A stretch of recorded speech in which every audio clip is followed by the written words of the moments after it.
Hi there, my name's Vince from mymatevince.com, and in this video today we're going to be servicing this Jeep. Now this is owned by my brother Dave. So Dave, what is it? This is a 2008 Jeep Grand Cherokee 3.0 CRD. It's the UK model, so it's right-hand drive. Okay, so this is a UK car, and this is a V6, so it's 6-cylinder on this.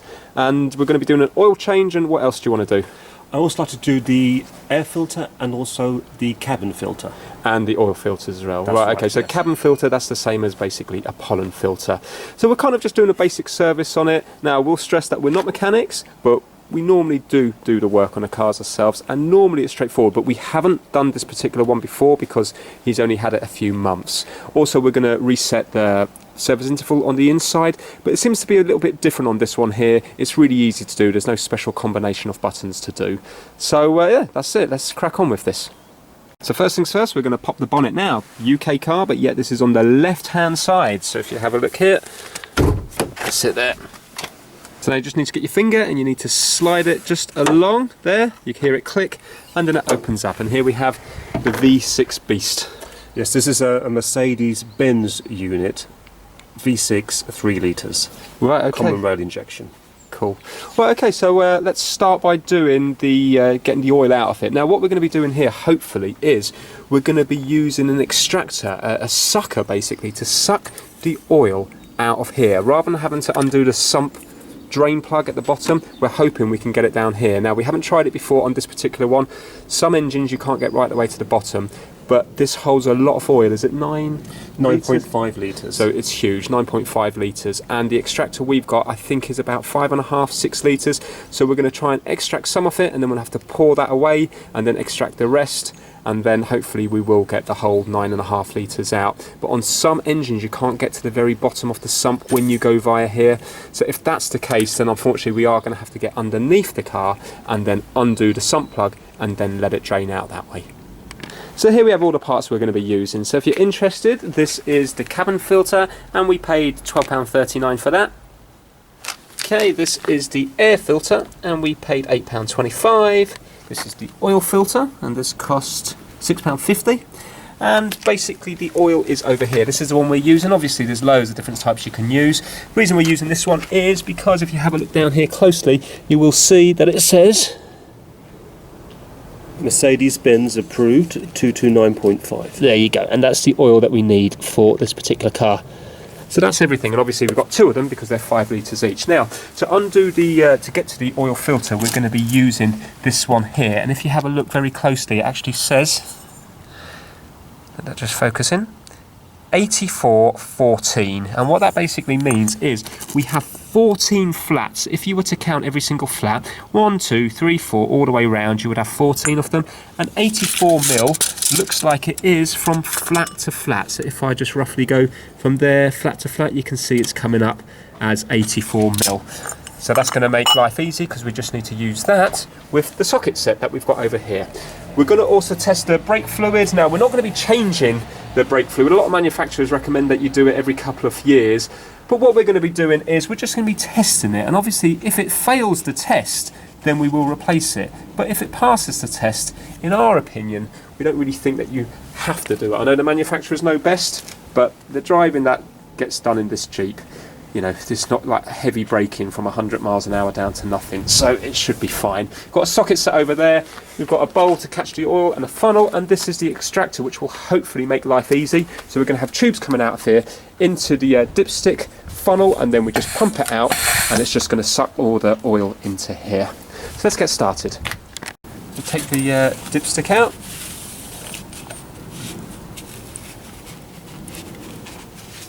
Now we worry about the level when we put it all back together, so just put down to one side. Now this is one of the tubes, so we're going to push this in as far as it will go, hoping it will get to the bottom. So it's going in quite easy. Right, okay, that might not be long enough because that's not, doesn't feel like it's hit the bottom, but we'll see. Maybe we can add a little bit onto the bottom of it or something. Remember, this is a big engine. Now we're going to put this one onto here. This is just another tube. Let's work that in there. And put this one onto here. And hopefully now it should suck it out. So the engine's been running probably for around 30 minutes. So it's nice and warm. And now we will see the oil. There you go, here it comes. Whee! So I'm just going to build up a little bit of pressure in there. And now we can just leave it, let it do its thing. Maybe when it gets to about here, we might have to give it another couple of pumps up, but you can see it's filling up. Now each one of these is 1 litre. So 1 litre, 2 litres, 3, 4, 5, 6. So when we get to about here, I'm going to have to break the pressure by basically pulling the tube out of the dipstick tube, and obviously then it's going to suck in air, so it's going to break the pressure, break the seal, and then it's going to stop coming out. Then I'm going to have to pour this away, put it back into it, and then pump it again. Obviously the oil here will have to be safely recycled, so we're going to bring it down to the local tip and let them deal with it. So that's it now, we're just going to leave it do its thing. Right, and just so we don't create any sort of suction or anything, vacuum, I'm going to just undo the oil filler cap. There we go. And then that will allow hopefully all the oil to be sucked out then. Here we are, 2.5 litres, coming up to 3. It's still working. I'm just going to give it a couple more pumps just to help it speed it along a bit. There we go, racing up there.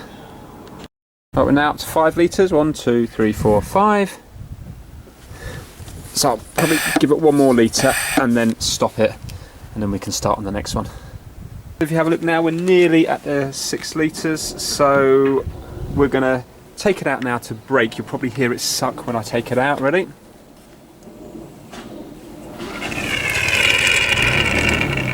Here we go, just as the car started across the road, but still hopefully you would have heard it, or a motorbike. But yeah, so that's broken the suction now. So we're going to empty this into a bowl, and the good thing is when we then fill up with the new oil, obviously then we're going to have empty containers that we can then put the old oil into the container, so it's all nice and clean when we take it down to the tip. We're just going to pour it into this old bowl we have here. Right, we don't need to worry about every drop because remember this is going to fill up again now.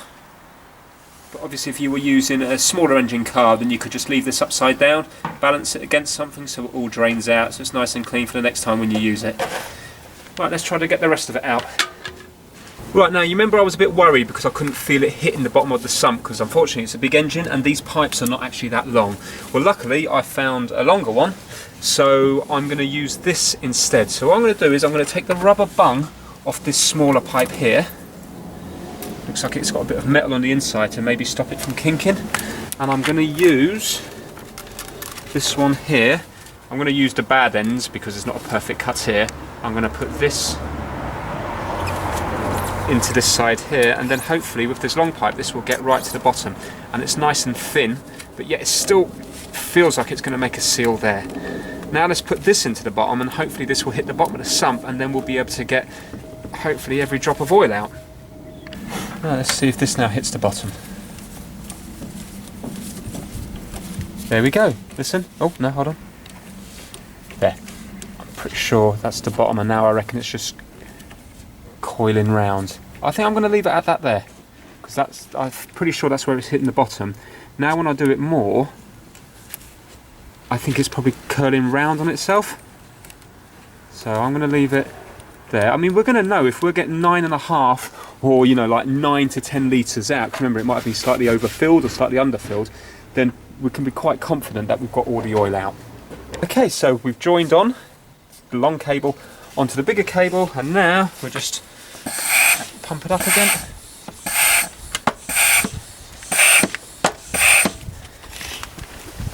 And it's going to be hard to see it come through now because it's so dirty, but we will see. Yeah, it's going to be hard now because it's already lined, isn't it? But we're just going to have to wait to see it just come higher and higher. I can just about hear that it is coming through. Oh. Okay, so if you have a listen, you can hear now all the air's being sucked, so that means we're near the bottom of it. Unfortunately, because of all the dirty oil previously, I can't actually see how much has come out, so we're going to have to kind of, I'm not sure, maybe let it settle for a while to find out how much has actually come out. Normally when I do this, one of these does my cars because it's like 5.5 litres, but because this engine is so much bigger, all the dirty oil has already stained this, so I couldn't tell now whether it's here, here or here, so we're going to have to work that out afterwards. So I'm not going to take this out yet because there might be some sort of oil trapped around here. So I'm going to start to undo this now, and I'm going to leave that in there, and then if there is any oil in here, it can work its way down to the sump. Now, so this is where the oil filter is going to be housed, and if you have a look here, it says 25 Nm, so that's 25 Newton meters, and there's a little arrow here. So obviously, clockwise to tighten, anti-clockwise or counterclockwise to loosen. Now, if you're not confident, borrow a torque wrench and then you can set it to 25 Newton meters, and then as you're tightening it up with the torque wrench, you will feel it will suddenly give. That means you're at the correct torque. With me, I'm going to feel how hard it is to undo, and if it's easy to undo, then it will give me a good idea of how much to put it on. Often with these, it's hand tight, then a little twist just to kind of nip it up. So I'm going to feel now, and I can feel, there you go, you can see if you look at my hands, if you come a little bit up, you can now see, look how easy that's undoing. Yeah, so it's not on tight at all. So with this one, I'm going to do it hand tight and then maybe about 1/4 of a turn. I'm just going to loosen this off. I'm not going to take it out. I'm just going to leave it like that for the moment, and I'm going to get a rag. So we've got an old rag here because it will create a mess when we pull this out. But I'm going to try to let most of the oil drain back down into it.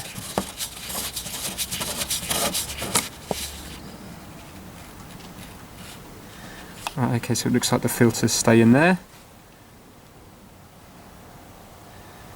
There we go, I'm just going to let the oil just drip along there. Right, there's not much coming out, so I'm going to use the rag now. And now I can give this a nice clean up. So now we're going to take out the old oil filter. I'm going to put it straight into a carrier bag here, because obviously it's going to be absolutely covered in the old oil. So I'm just going to, there we go, just give it a tiny little twist, that will just come up. There we are. Right, and now that's in there. I'm going to put that to one side, and I'm just going to clean up around here.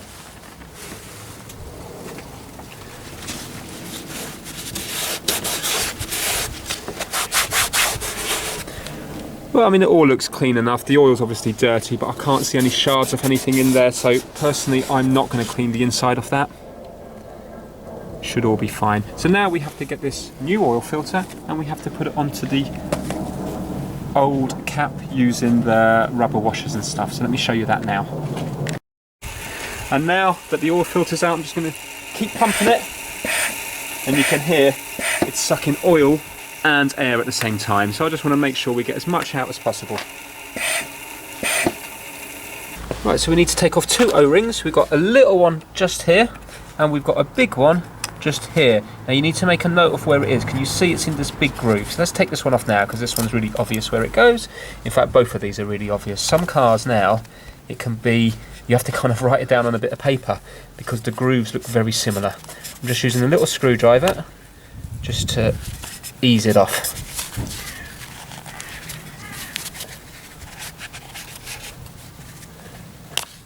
Now there you go, I've broken it, but that's absolutely fine because we're not reusing them anyway.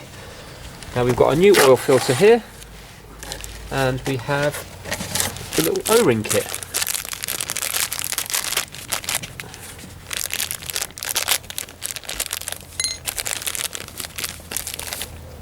There, and here, I think I'll start with the small one first.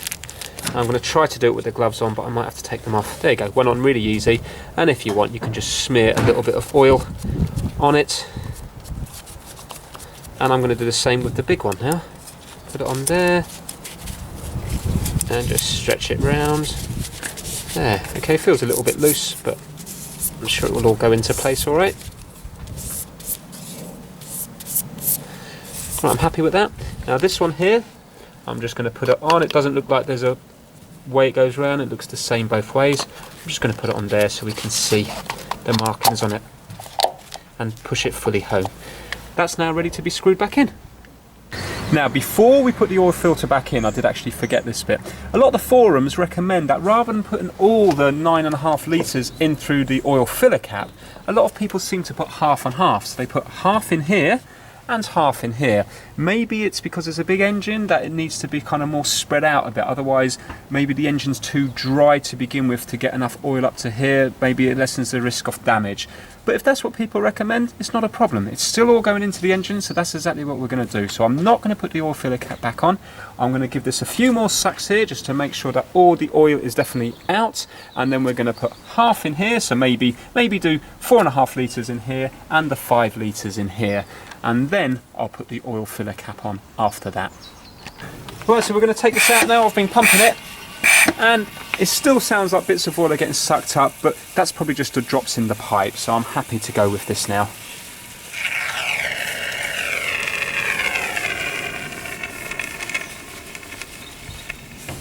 And now you see we have the pipe for next time, so this can be left in the extractor box,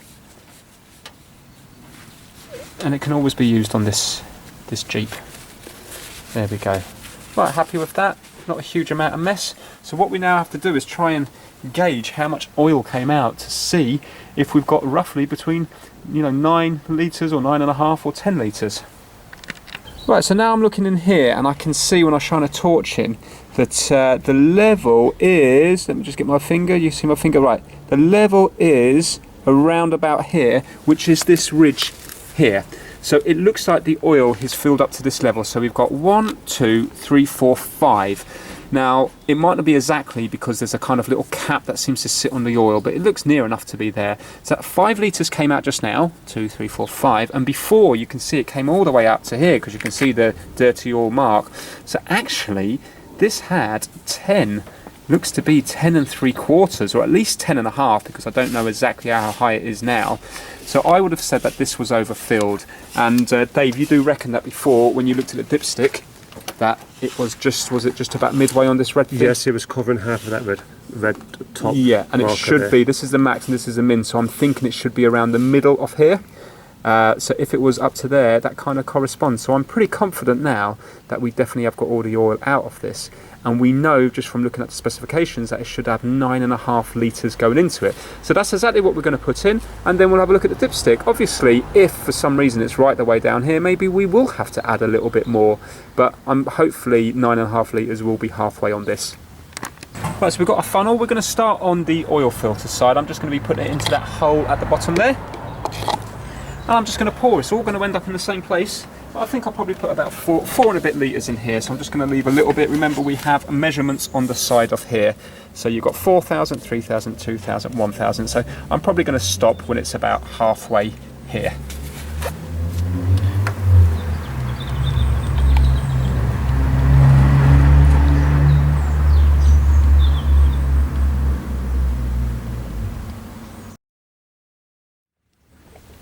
Now I'm taking it slow because I don't want it to overflow into the actual engine, because remember it could come underneath here and fill up the actual oil filler cap. The oil filter there. Yeah, you can see. It's quite slow at draining there.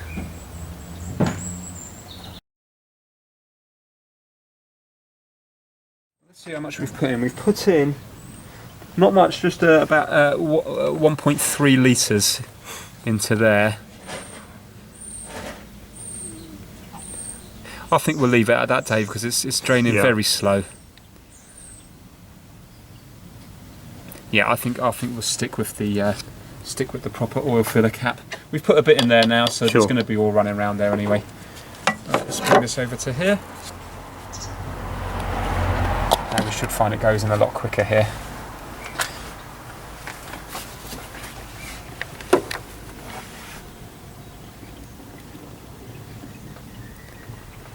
I think once we put this in, we should maybe put the oil filter in and then put the other 4.5 litres in. Yes, that's going in nice and quick there.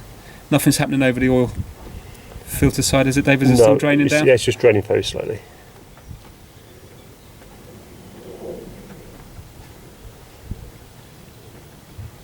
Yeah, this is going in lovely and quick here. So you have an empty container to get some of the dirty oil into here.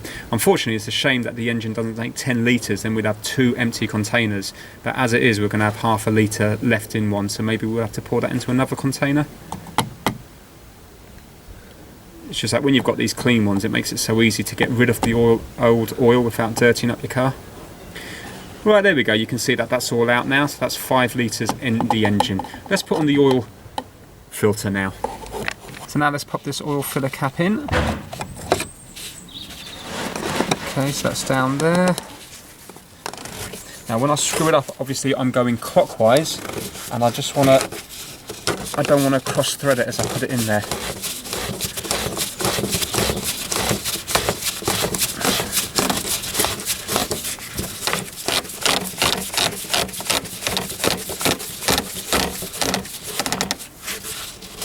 Right, okay. Now with this one I did say do it up hand tight and then a quarter, but no, not on this car, because I can see now this plastic thing is still quite away from the actual metal, and it's starting to get hard to do by hand just because there's a lot of obstacles in the way. So I'm going to use this, and let's give it a tighten so I can still see now. It's really easy to do up. If you have a look, you can see how easy it's going round. So there you go. Right, so we've stopped now. So I'm not going to put a huge amount of force on. It's buttered up, and now I'm just going to give it, there you go, just like 1 centimetre now. And that's it. To test it, remember how easy it was to come undone? Let's see now. Yeah, okay, so it's a little bit harder to undo. 1 second. There we go. Yeah, I'm happy with that. So I'm going to do it up there. That's enough. Right, so not just hand tight, purely because of that rubber O-ring, it's quite hard to get it around there. So that's on now, so now we can put the next 4.5 litres straight into here, and then we'll take a measurement on the diagnostic after it's settled for a bit. So we know 5 litres has gone in, we know it takes 9.5, so that leaves 4.5 yet left. But remember, we're not 100% sure if every bit of oil is out of the engine. So what we're going to do is we're going to bring it down to 1,000, so that's 1,000 millilitres, which is 1 litre. Then that means that we know 100% we've put 9 litres in there. We're then going to start the engine just to let it circulate around the oil filter and everything, and then cut the engine and then let it settle for a good 15-20 minutes, take a reading off the dipstick, and then if we want we can put the other ½ litre in because we don't want to overfill it. So I'm now going to put in 4 litres.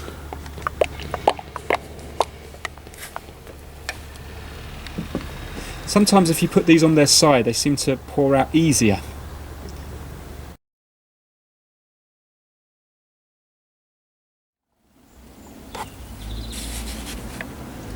There we go, that will do. So that's 9 litres in there. Right, so we're just going to put the dipstick back in. Take this out.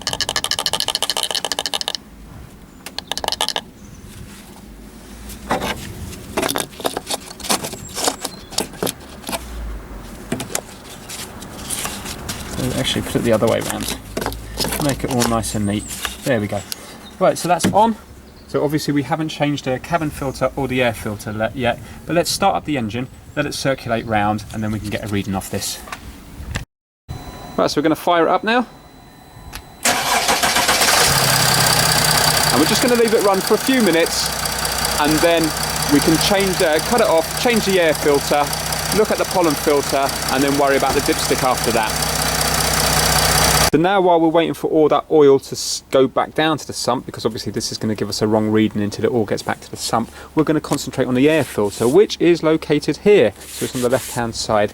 So looking at it, remember we've never done this before, but it does look straightforward enough. It looks like there's a clip here and a clip here, so they should just unclip like that. So that looks like it's going to be nice and straightforward to do. Yeah, they just unclip like so. And I think, we might have to undo the pipe, but we're going to try it without it. So what we're going to do is we're going to unclip this. If you unclip that now, Dave, that's just a little connector, must be for some sort of airflow sensor. There you go, so that unclips like so. You can see there's a little pinch thing here at the side, so both sides you just pinch like a crab, pull it out. And I'm thinking we might not have to undo any of this because now we have a little bit of flex on this pipe. Maybe, let's just try it now. If you hold the camera, Dave. Grab on. Get my hand under here. That's there. Let's see if this lifts up. Yeah, we'll be able to do that without undoing everything, I reckon. Perfect. Right, there we go. So that's the air filter there. Let's have a look in here. Does it all look relatively clean? A few little leaves under there. But so what happens is the air gets sucked in through the grill here. So it goes through here, you can see the pipe, you might be able to just see the pipe up here, and then it goes through the bottom here, and then it goes through the filter, because it's getting sucked up through the filter, and then it goes up to here. So it doesn't really matter if there's a few leaves and stuff down at the bottom here. If you look through here, you'll be able to see. Yeah, because that's the dirty part of the air anyway. Once it goes through the filter, it goes up here into this bit here, into the engine, and this is the clean part up here. So this is the old one here. It's not too bad. You can see a few dead bugs and stuff like that. And you can see the dirt that's left here. So let's pop the new one in.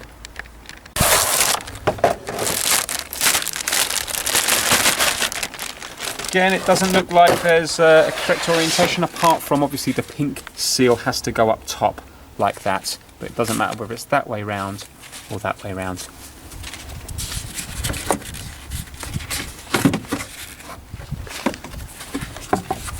There, slide that in like so, make sure it's sealed all the way around, which it has. And now if you have a look at the back here, can you see these little clips? These little male parts have to go into the female. You see there's one there and there's another one along there. Looks like there's maybe 4 of them, so we've just got to make sure they all line up.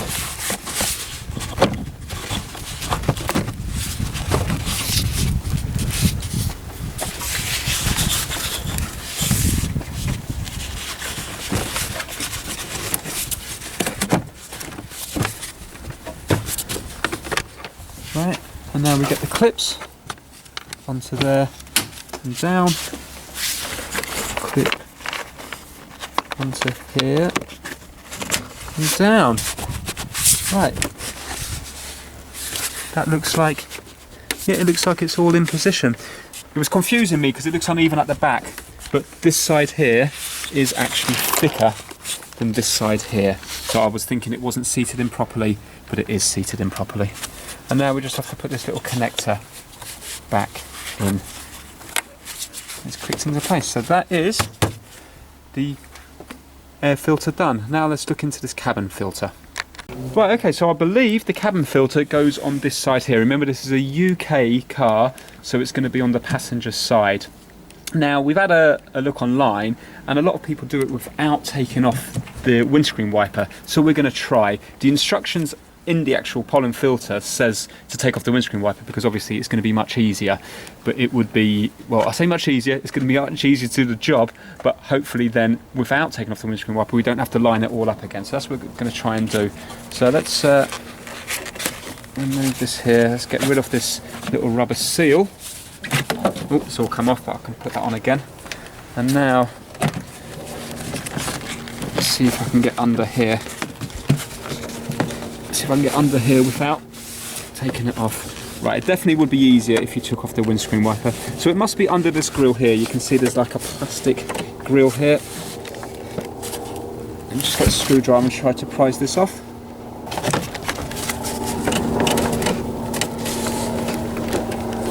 There we go. Right, it's a little bit rusty there, doesn't it? I can't see any pollen filter here at the moment. Right, well there should be, to my knowledge, a pollen filter that goes across here, because this is the inlet into the car. So I don't know why the pollen filter is not in here. Maybe a previous owner took it out and meant to put one in. I'm not too sure. I mean, I'm assuming that when the car was new it would have had a pollen filter, you know, a cabin filter. From what we've read up, this is where the pollen filter should be on this car. And it is also this shape as well. So I think let's get it out and let's see if it fits in here, and then we know that that is the proper place to put it. Bit worrying that there wasn't one there already, but who knows what happened in the past.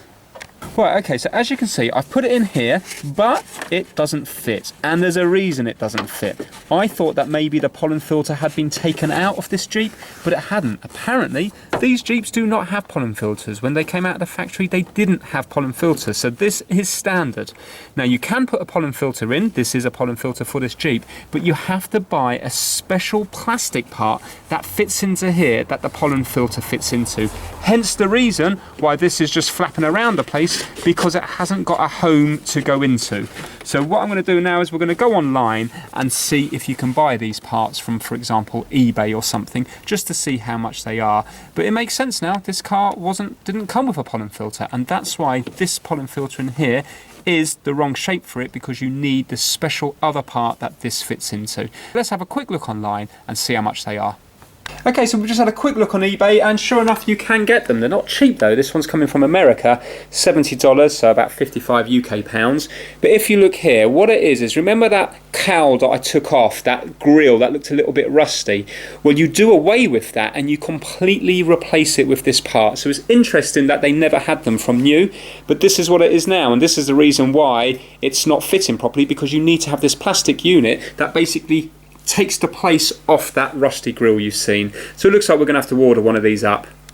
Now just in the meantime, while we're ordering one up, what I've done is I've just stuck the filter in there. I've just put a little bit of duct tape just on that side, just to keep it in, just to kind of keep it in place, because there was a big gap there, so that's where it's just going to suck all the bad air, let's call it, in, the pollinated air. But yeah, so just doing that for the time being, and we're going to put the grille back on it now. And it will probably actually work fine just like that, but if there's a part available, you might as well buy it. There you go, so we've got the grille back in now. I had to make a few little cuts into the tape just to, you know, get the tabs from this grille in. But really now, that will actually work the same as that proper part, but there's a chance it will fall around and rattle around the place when you start going over a few bumps. So now what we need to do is we just need to measure the brake fluids just to make sure it's okay, and just do a few checks on the coolant, and also then check the dipstick, see where we're at, and possibly add some more oil. Right, so we put this all back together, slid this on, and just put this back on here. Exactly the reverse of how you took it apart. So this is the coolant here, and as you can see we've got a full and a min mark, and right now, let me just try to wobble the car a bit. You can see that this is the level here, you can see it wobbling around the place. So we're absolutely fine, we're above halfway, no problem with that at all. Now let's do the brake fluid test. Right, so this is our little pen here, and all it's doing is it's measuring between these two probes. And if you have a look here, it says green is battery okay, so basically if we tap it now you can see that the battery is okay, and then green yellow is less than 1% of water, green yellow yellow approximately 2% of water, green yellow yellow red approximately 3% of water, and then it's wiped off, but I think it says change of fluid is recommended. So I think when it goes on to the 3 and 4% up here, that's when a change of fluid is recommended. So we're going to undo this by moving it again counterclockwise. And I'm nice and gently now, make sure you do not get this stuff on the paintwork of your car. I'm just going to go in here and I'm going to tap the button and put it in, and you can see now, there you go, it's fine. So basically that's saying that there's no water moisture in here, and you can see that I have gone right the way in. So I think you're happy with not changing the brake fluid, yes, aren't you? So maybe that can be looked at next year.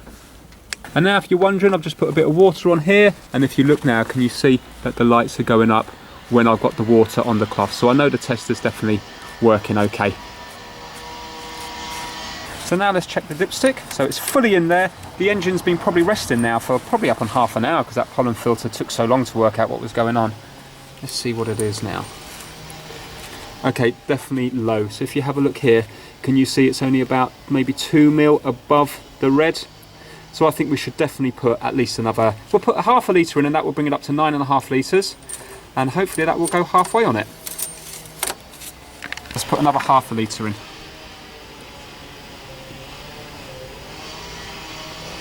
Just see where we are there.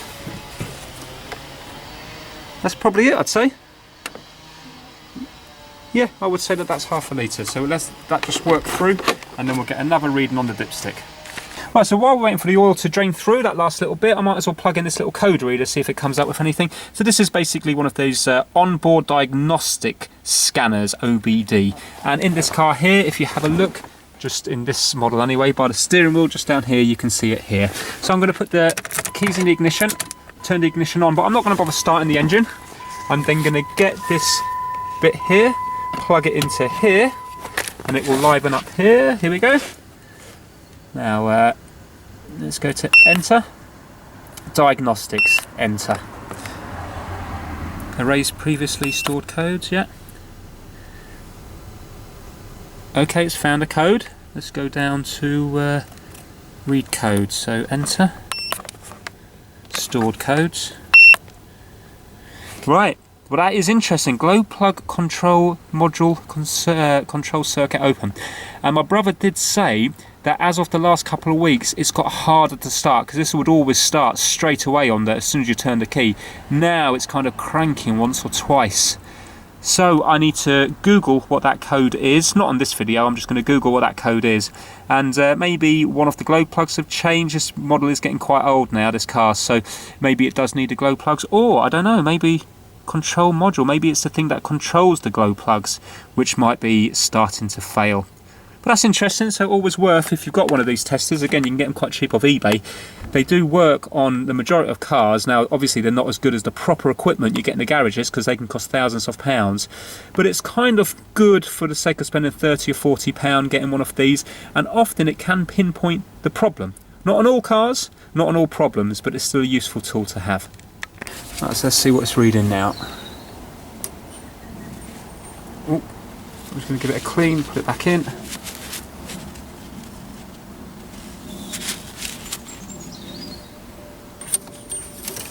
Right, all the way down. There you go. Can you see now? It is just at the tip of my thumb there. So it's more than a third, but it's not quite half. So we're nearly there. I think we're just going to put a dribble more into it. Right, so I'm just going to pour in just a tiny bit more now.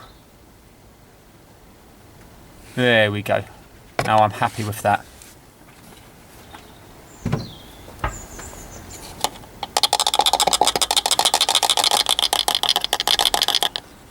Right, so I won't need to check the dipstick again. I'm happy that it's going to be around about halfway now, because it was there already. So all we're going to do is start the car up now and basically put the oil into containers to bring down to the tip, and that is it, job done. So now all we need to do is reset this service interval. So we're going to turn the ignition on, but we're not actually going to start the engine. So turn the ignition on, you can see everything's lit up. We're now going to go over to where it says menu here, and we're going to start hitting menu. And if you look closely, you can see now it's scrolling through. Every time you hit menu, it goes to a different thing. Keep going, nearly there. There we go, service interval. Now we're going to press step, and it's going to change the different service interval. For example, if you live in a really dusty, dirty environment, you might want to do it for maybe 6,000 miles.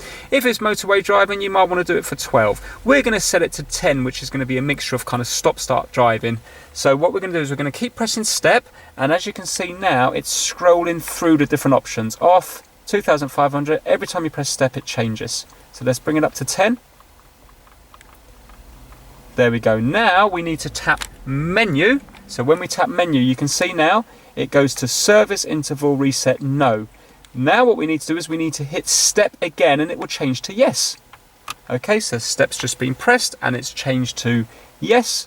And now that is it. We have now set it to 10,000. Now just to get out of that, we're just going to go to CT here, and it goes back to normal. Now if we start the engine, and now what we do is, if you were to hit step while you're driving, so I'm going to press step now, if you zoom in here, you will see it says 10,000 miles. Now we're going to go for a little drive until that goes down to 9,999. This will keep counting down now, and then we're going to call it a day. Okay, so we've been driving for a little while now, and if I press the step button again, so there's nothing on here at the moment, if I press the step button, you will now see, you can scroll through. Hold on, we're driving, so hold on 1 second. Right, let me scroll through, and you will see it will now say, there you go, 9,999 miles to service. So that is how you service this Jeep. I think actually it was quite an enjoyable one, and now next year it will be much easier to service again, because it's already been done once, so most of the learning has already been done. So hopefully you enjoyed this video. If you did, please give it a thumbs up. So that is it from me and my brother Dave. Say bye, Dave. See ya. Right, take care. See you later. Bye now.